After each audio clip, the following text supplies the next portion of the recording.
The first time Imani Brooks stepped off the yellow bus in front of Brooklyn High, no one knew her name, but that didn't stop the room from preparing its verdict. She moved like a whisper in a room full of microphones. Not shy, not afraid, just deliberate. The kind of stillness that made noise feel embarrassed to speak. She didn't glance around, she didn't hesitate, she simply adjusted the strap of her backpack, exhaled once, and crossed the pavement like she was walking into a place she had already survived. The morning crowd swarmed in knots, laughing, shouting, pushing toward first period like it was a racetrack. But Imani walked straight and quiet, the way you do when you've learned that being seen too fast gets you erased even quicker. What happened next was not only a lesson for the one who laughed at the girl, but also a powerful reminder of empathy, responsibility, and the ongoing fight for equal dignity. We're about to share a powerful moment of truth. But first, drop a comment below to let us know where you are watching from, and if you like fascinating stories like this, don't forget to hit that subscribe button, because tomorrow we have another incredible story, and there are many surprises waiting for you in the next pots. She wasn't new to this. Brooklyn High might have been 3 states away from her last school, but the rules didn't change. The building had the same smell of disinfectant and fear.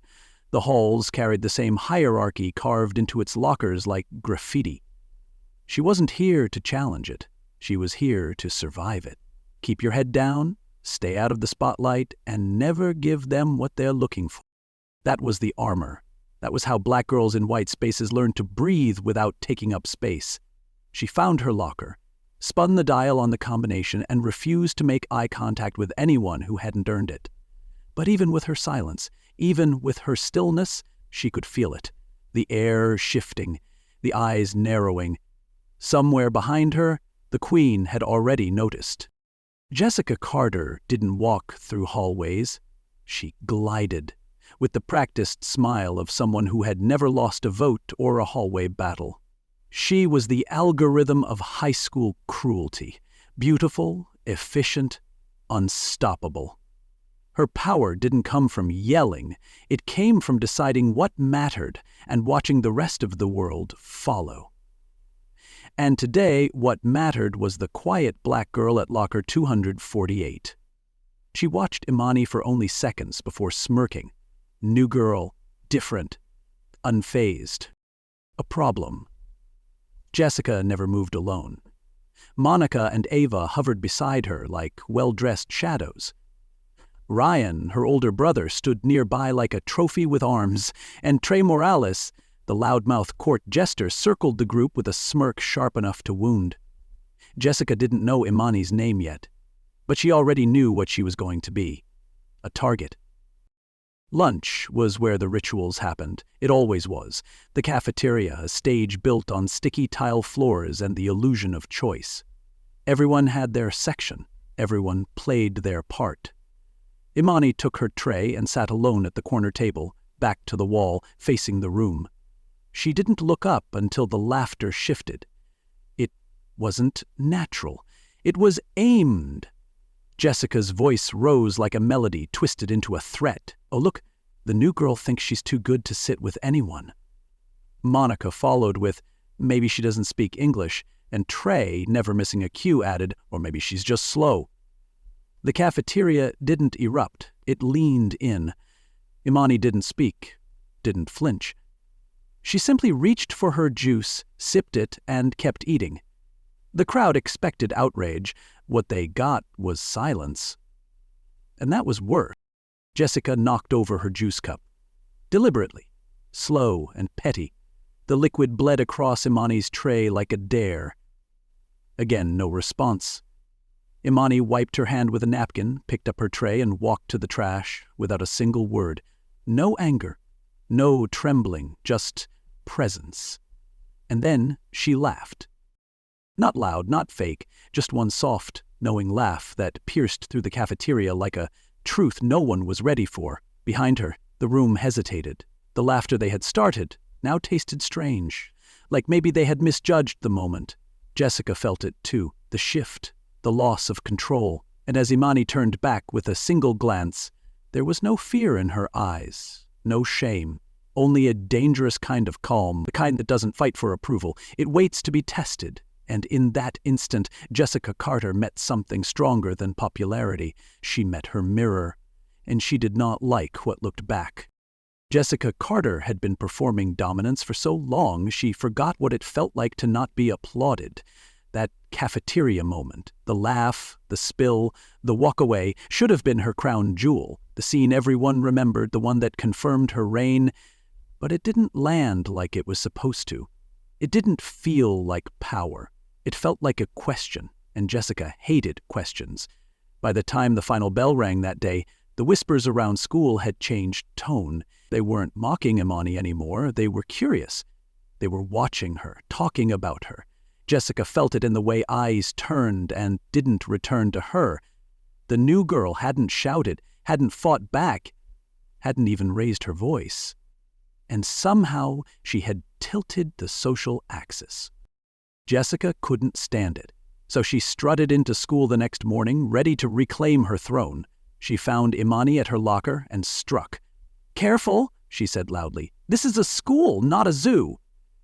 The hallway tensed, listening. Monica snorted. Ava rolled her eyes dramatically, and Jessica leaned into the moment with a grin. But Imani didn't even blink.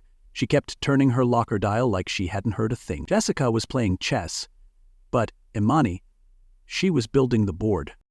At lunch, Jessica took her next swing. She waited for the timing to be just right. Imani alone, tray in hand, walking toward her usual seat.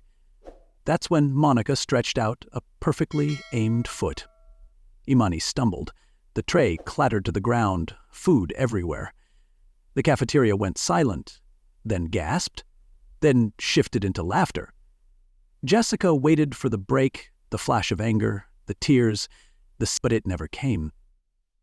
Imani looked down at her ruined lunch, then slowly raised her eyes and locked them on Jessica. She didn't cry, she didn't flinch, she didn't look away. She just stood there, still and present. And then she smiled. Small, subtle, certain. It wasn't a threat. It was a declaration. Jessica's confidence flickered, because in that moment she saw something she didn't understand. A girl who wasn't pretending to be calm. She was calm, and calm was dangerous. The laughter didn't stick the way it used to. It felt forced, uneven. People still recorded it, sure, but they weren't laughing at Imani. They were watching her. There was something about her stillness, her refusal to react, that didn't match the script. Jessica watched her walk away again, the same way she had yesterday, and felt the air shift once more, not in her favor. That smile haunted her, not because it was mocking, but because it said so much without saying anything at all. Jessica had played her move and expected a reaction. What she got was silence. Not weak silence, not defeated silence, strategic silence. And now the power dynamics were spinning in ways she couldn't predict. Her plan hadn't flopped, it had boomeranged. By the next period, doubt crept in like a fog. Monica said it first, in a whisper between classes. "She's different." Trey muttered it later. "She doesn't care like the others." Even Ryan, who usually backed his sister without thought, stayed quiet. Jessica caught students imitating Imani's look, not mocking it, but mimicking it. They weren't ridiculing the new girl anymore. They were measuring her. Jessica didn't say anything, but inside, she was rattled. She had spent years mastering the art of control, but this wasn't a control problem. It was a perception problem, and perception, she knew, was everything. You don't rule by being right, you rule by being believed. And right now, people were starting to believe in someone else. That night, Jessica couldn't sleep. She lay awake replaying everything, her lines, her laughs, her tactics, but nothing she came up with seemed to matter, because the truth gnawed at her, kept whispering in her mind. It's not what you did, it's what she didn't do. Imani hadn't raised her voice, hadn't thrown a punch, hadn't fought for power, and somehow she'd walked away holding it. That scared Jessica more than she'd ever admit, because people like Imani, quiet, calm, deliberate, didn't need to scream to be heard. They just needed to stand still long enough for everyone else to blink first. And Jessica, for the first time in her life, didn't know what to say next. By the end of the week, the games got sharper. Not louder, sharper. Jessica no longer barked insults or delivered grand humiliations. Instead, she whispered plays like a quarterback who didn't need the huddle. Monica brushed past Imani too close. Ava shoulder-checked her between classes with a fake apology hanging off her smirk. It was all crafted to look accidental, the kind of petty chaos that floated beneath teacher radar, but it wasn't coincidence. It was escalation by design. Gym class turned into a gauntlet. Ryan boxed her out on the court like he was guarding the playoffs, leaning too hard, blocking too long.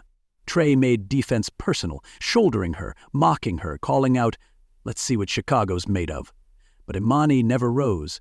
She moved with quiet grace, dodging hits, absorbing energy, keeping her breath even while the chaos buzzed louder around her. They kept shoving a wall and expected it to fall. But Imani wasn't a wall. She was a mountain. And mountains don't move because teenagers decide they should. Their confusion turned to desperation. Jessica and her crew couldn't understand how someone could eat daily disrespect and still walk taller than they did. But what they missed was this. Imani wasn't ignoring them out of fear. She was choosing herself over their performance. It wasn't silence, it was self-preservation. She was preserving her power the way a lion preserves its roar, not because it doesn't have one, but because it knows when to use it. At home, that discipline had a name. Darius Brooks. Her father didn't talk much, but when he did, the room listened. He watched her that evening from behind a coffee mug, noting the tightness in her jaw, the way her hands sat still on the table. "They want you to crack," he said. "No lead-in." She nodded, jaw clenched. "They're waiting for it. So they can say they were right." He took a sip, leaned forward, voice even. "The city, they want the headline. Angry, threatening, dangerous. You don't give them that. You give them something they've never had. The ending." Imani looked at him, the question burning behind her eyes. "So, what do I do?" Darius didn't blink. "You don't give them a show. You give them a lesson. Discipline is what stops a fighter from becoming a weapon. You're not a weapon. You're a decision. You move only when it matters. And when you move, it's over." She let that sit, let it absorb into the weight she was carrying. This wasn't about revenge. It wasn't even about justice. It was about control, and choosing the moment that belonged to her, not them. Her silence wasn't cowardice. It was a coiled spring, taut with patience. She wasn't saving herself for the fight. She was saving the fight from becoming something she'd regret. The next day, she didn't enter school watching for who'd throw the next jab. She walked through the front doors like someone who had already done the math. Her steps weren't angry. They were decisive. Her eyes didn't dart. They locked forward. The whispers still followed her. The tension still pulsed. But none of it changed her. Imani's control wasn't something she was trying to prove. It was something she carried like breath. Because that morning, her decision wasn't whether the fight would happen, it was how it would end. And whether Jessica Carter was ready for what came next had stopped being her concern. This wasn't about winning. It was about closing a chapter they kept trying to write her into without consent. She wasn't walking into a brawl. She wasn't walking into a trap. She wasn't walking to teach a lesson. She was walking into a confirmation. Because when you've trained for clarity instead of applause, when your father taught you that stillness can break bones more effectively than chaos ever could, then you don't walk into battle like a warrior, you walk in like the verdict. And the moment Jessica Carter saw her that morning, shoulders relaxed, eyes calm, hands loose at her sides like nothing mattered, she should have known. It was too late to rewrite the story. It had already begun to write itself. And Imani Brooks was the author now. After the final bell rang, the hallway buzzed with a tension that didn't need words. Whispers floated between lockers. Phones vibrated with the same message passed around like contraband. Behind the gym, after school. Jessica had set the trap. Not subtle, not even strategic, just public enough to make sure everyone would be watching. A final act, she thought. A performance wrapped in humiliation. She wasn't alone. Ryan stood like a statue, arms crossed, confidence bleeding from his smirk. Trey bounced on the balls of his feet, energized by the idea of violence he thought he understood. Monica and Ava flanked Jessica, as always, their eyes narrow with expectation, and slowly, as if summoned by instinct, the crowd began to form. Not loud, just waiting. Anticipation gathered like storm clouds, but Jessica wasn't prepared for how Imani arrived. No slouch, no stutter, no hesitation. She walked into that cracked concrete lot like she'd already been here before in another lifetime, and learned how to breathe through every second of it. She didn't run. She didn't square her shoulders like a fighter in a movie. She just stood. Calm, centered. And when Jessica sneered, "Glad you showed," Imani tilted her head, voice steady, low. "You don't want to do this." Jessica blinked, smirked. "Oh, I really do." And that's when it should have clicked. But it didn't, because they mistook silence for softness. They were wrong. The first hit came from Ryan. He was the kind of guy who'd spent his whole life punching downward, the kind of guy who thought strength lived in size. He stepped forward, swung big, loud, obvious. Imani didn't flinch. She moved like a shadow, slipping out of his reach. One sidestep, one twist, and his arm was locked behind his back before he understood what had happened. He hit the ground with a thud that cracked the air in half. The crowd gasped, their cameras frozen mid-record. Trey's reaction was instant, too fast, too wild. He rushed her like he thought he was saving face. Imani ducked low, caught his wrist mid-motion, and used his momentum to spin him sideways. He landed hard, wind knocked from his lungs, hands scrambling against the pavement. No one moved. No one spoke. This wasn't rage. This wasn't chaos. It was precision. Choreographed defense wrapped in stillness. Imani didn't roar. She redirected. She didn't posture. She performed. Every breath she took was deliberate. Every movement carved from muscle memory and control. Real strength doesn't announce itself. It arrives silently, leaves no wasted energy, and makes sure the message is never forgotten. Jessica was frozen. Her plan was unraveling in real time, and she couldn't stop watching it happen. The crowd wasn't laughing anymore. They weren't even filming now. They were witnessing. Imani stood there, hands still loose, expression unreadable. Not triumphant, not smug. Just finished. Ryan groaned from the ground. Trey didn't speak. Monica had taken a step back, unsure. Ava was pale. And Jessica stood face to face with the realization that she was never actually in control. It hadn't been a rivalry. It had been a warning, one she hadn't listened to. Imani turned to her, slowly, like she was giving her one final moment of recognition. "You thought this was about power," she said, not loud, not soft, just right. "But you were never strong to begin with." Jessica opened her mouth, but nothing came out, because for the first time in her life, there was nothing to say. She couldn't spin it, couldn't twist it, couldn't rewrite it, because no one believed her anymore. The silence didn't defend her, it indicted her.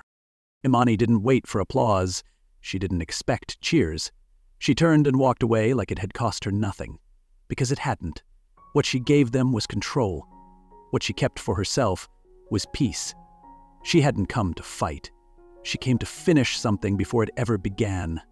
And Jessica stood alone in that circle, surrounded by people who used to fear her, who used to follow her, now watching her with something that cut deeper than mockery. Disappointment. The queen had been dethroned not by a challenge, but by a mirror she never wanted to face. And all it took was one girl who didn't flinch. That's the thing about real consequences. They don't always yell. They don't always punish with fire. Sometimes they whisper with finality. Sometimes the loudest sound is what doesn't get said. Jessica had built her empire on intimidation, but it only took one quiet girl to walk through it like smoke and remind everyone that cruelty backed by applause is still hollow. And when the crowd dispersed, when the laughter died down and the cement lot behind the gym emptied out, Jessica Carter stood in the middle of her own silence. And for once, it wasn't power. It was the echo of a sentence already delivered. The fall didn't come with fanfare. It came with empty space. Jessica Carter, once the gravitational center of Brooklyn High, found herself sitting at her usual lunch table with a silence she didn't recognize. Monica and Ava were there, but they didn't speak much. Ryan and Trey had stopped showing up entirely. Their bruised pride wasn't the only thing keeping them away. It was the shift. The school had seen something irreversible, and pretending it didn't happen only made Jessica look smaller. The hallway whispers that used to orbit her with awe now passed over her like she was furniture. Not feared, not respected, not relevant. She watched students nod to Imani in the halls. Nothing loud, nothing exaggerated, just a quiet kind of regard. And that silence, the one Jessica used to command like a spotlight, now swallowed her.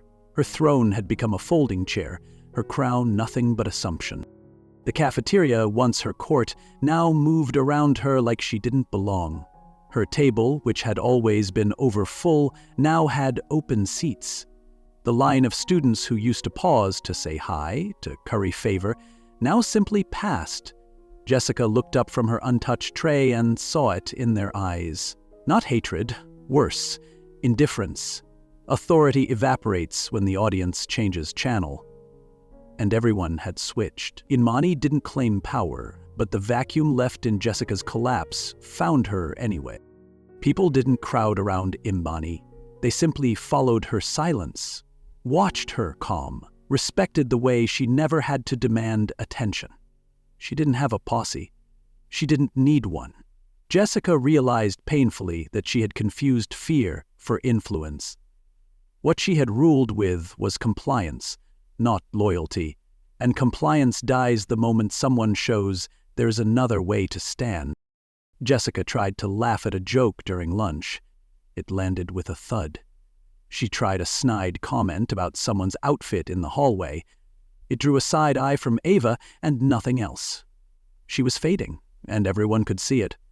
She tried to pretend it didn't bother her, that it didn't chip away at her, but when you're used to the world bending around your words, the absence of reaction feels like suffocation. And that's when it happened, when the final shift cemented itself.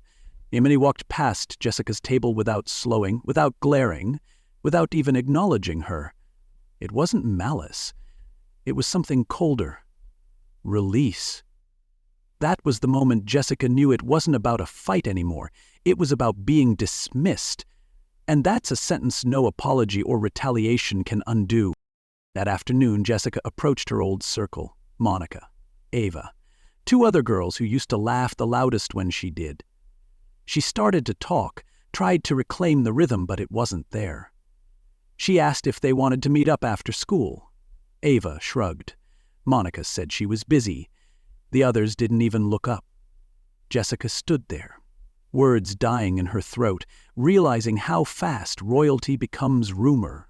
She turned to leave and nearly bumped into Imani, who was standing nearby placing a book into her locker. Their eyes met for the first time since the fight. Jessica opened her mouth, maybe to argue, maybe to explain, maybe to reclaim something, but Imani beat her to it. One phrase. Calm. Clear. Final. We're done. That was it. No fury, no threat, just a boundary drawn with surgical precision. Jessica froze. Everyone nearby heard it, and in that moment it echoed louder than any hallway shout she'd ever made. There's something about the power of language when it's wielded without anger. We're done didn't need volume. It had weight. It wasn't a warning. It wasn't a request. It was a closing door, and everyone watching felt the thud. Jessica didn't cry, not then, but she knew. You can't be feared again after you've been dismissed. You can't rule when the crowd no longer sees you as relevant. You don't reclaim power by force. You protect it by never having to use it. And that's what Imani had mastered. She had never thrown a punch to rise. She had simply stood so still that the system blinked first. Jessica Carter walked away from that locker not as the girl in charge, but as the girl who had been quietly unseated by truth. And the school, without being told, had already written the verdict. They were done too. By Monday, the air in Brooklyn High had changed. Not dramatically, not loudly, just enough for people to start noticing themselves behaving differently. No one announced a new social order. No one said, "Jessica Carter is done." But her voice no longer dictated the room. There were no more staged humiliations in the cafeteria, no more rehearsed cruelty wrapped in cheerleader smiles, and no one missed them. The school didn't crown a new queen. Imani didn't become the new boss. She didn't need to. What she'd done wasn't about replacing Jessica. It was about removing the illusion that someone needed to hold the crown at all. She hadn't stolen power. She'd returned it to the earth.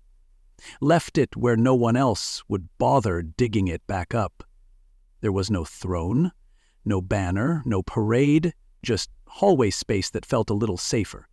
A cafeteria where laughter no longer came at someone's expense.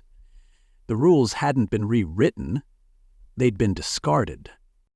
People started acting different around her, not with worship, but with weight. They nodded instead of whispered. They moved when she walked, not out of fear, but out of understanding. There was a stillness around her, not silence, not absence, but presence. It wasn't that she was everywhere. It was that she was always fully wherever she was. Some kids still did, but most of them didn't need to ask anymore. They'd seen it, they'd felt it. Respect didn't always look like attention. Sometimes it looked like giving someone space and not trying to fill it with noise. Monica started sitting at another table. Ava stopped trying to finish jokes with punches. Even Trey had toned down the volume like he knew the sound of his own voice had been exposed for what it was. And Jessica still walked the halls, but the crowd had already moved on. She wasn't hated, she was history. And nobody reposts history. Some of the students who'd filmed the gym showdown deleted the video. Not because they were ashamed of watching, but because something about keeping it didn't feel right. The ones who kept it never shared it. They watched it alone sometimes, quiet, still. No one called Imani a hero. She never claimed to be one. But the story lingered like a song people hummed when they didn't even realize they were doing it. A few younger kids started walking differently, shoulders back, heads steady, not loud, but certain.